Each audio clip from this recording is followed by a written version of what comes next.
नमस्कार बंधुरा cooking with कनक चैनेले आपनादेर स्वागत जानाई। आज के आमी बानाते चलेछि सयाबिन दिए पटल दिए तरकारी, जेटा जलखाबारे रुटिर साथे खूबई भालो लागे। तो देखुन आमी आलू पटल केटे निয়েছি और सयाबिनटाके एकटु सिद्ध मतो करे रेखेछि। तो एबार आमरा कड़ाई तेल दिए देब, कड़ाटा गरम करते दिए कड़ाई तेल दिए देब।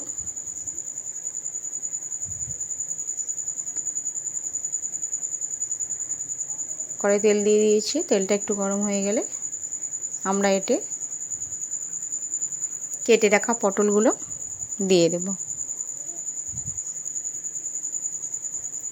एबार पटलगुलो दिए नेड़े चेड़े पटलगुलो आमरा एकटु भालोभाबे भाजा करे नेब। पटलगुलो एकटु हालका भाजा हये गेले आमरा एते एकटु लवण छड़िए देब। देखुन बंधुरा এটা মোটামুটি একটু হালকা ভাজা হয়ে গেছে। আমি পরিমাণ মতো একটু লবণ দিয়ে দিলাম। এবার একটু নেড়ে নিলাম। তারপর পটলটাকে ভালো করে ভাজা ভাজা করে নেব।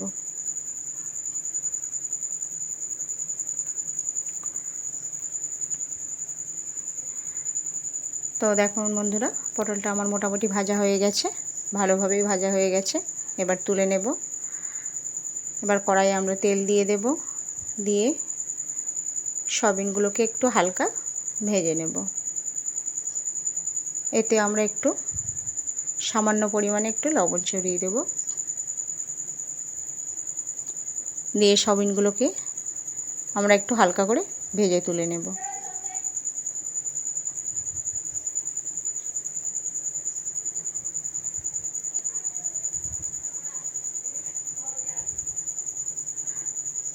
এটা আমার ভাজা হয়ে গেছে মোটামুটি।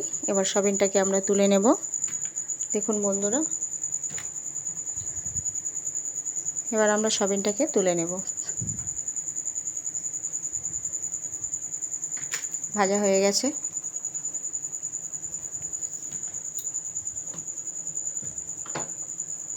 এবার কড়াই তেল দিয়ে দেব। তারপরে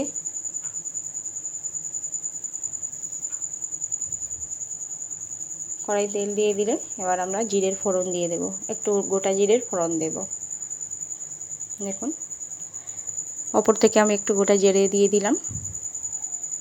জিরাটা একটু হালকা ভাজা হয়ে গেলে এতে আমরা দিয়ে দেব দুটো এলাচ একটু ফাটিয়ে নিয়েছি আর এক দুটো লবঙ্গ,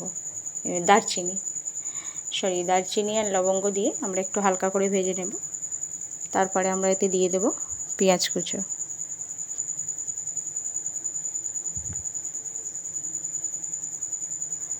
এবার আমরা এতে দিয়ে দিচ্ছি পেঁয়াজ কুচো।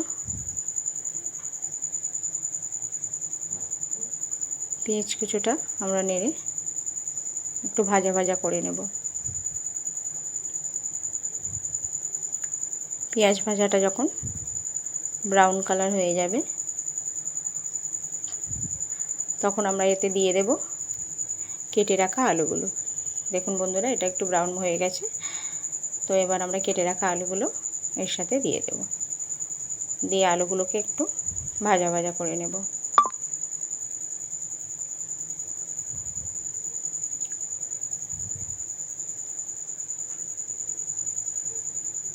আলুগুলো ভালোভাবে নাড়িয়ে আমরা ভাজা ভাজা করে নেব। মোটামুটি আমাদের আলুটা একটু ভাজা হয়ে এসেছে। এতে আমরা দিয়ে দেব লবণ,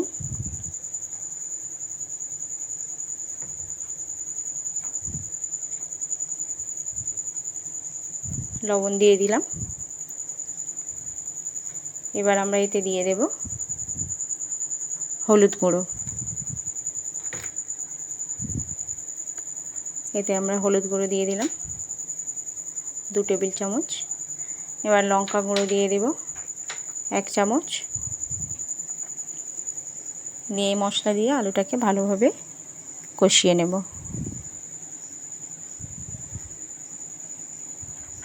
মশলার সাথে আলুটাকে আমরা কষিয়ে নেব।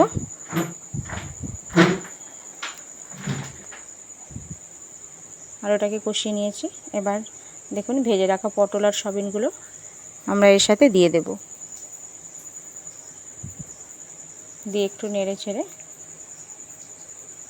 তারপর আমরা এতে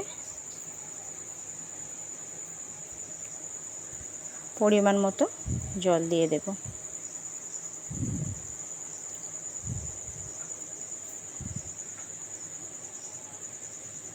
দেখুন বন্ধুরা, এটা মোটামুটি মশলার সাথে মিশে গেছে। তো এবার আমরা এতে 2 কাপের মতো জল দিয়ে দেব।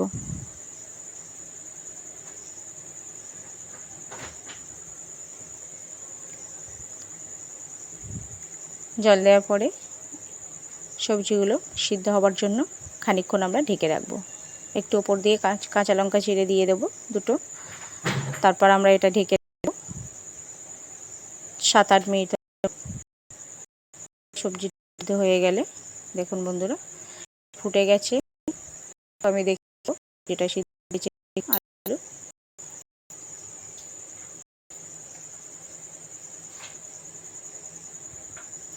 মোটামুটি আমার সিদ্ধ হয়ে গেছে, তরকারিটা প্রায় হয়ে এসেছে।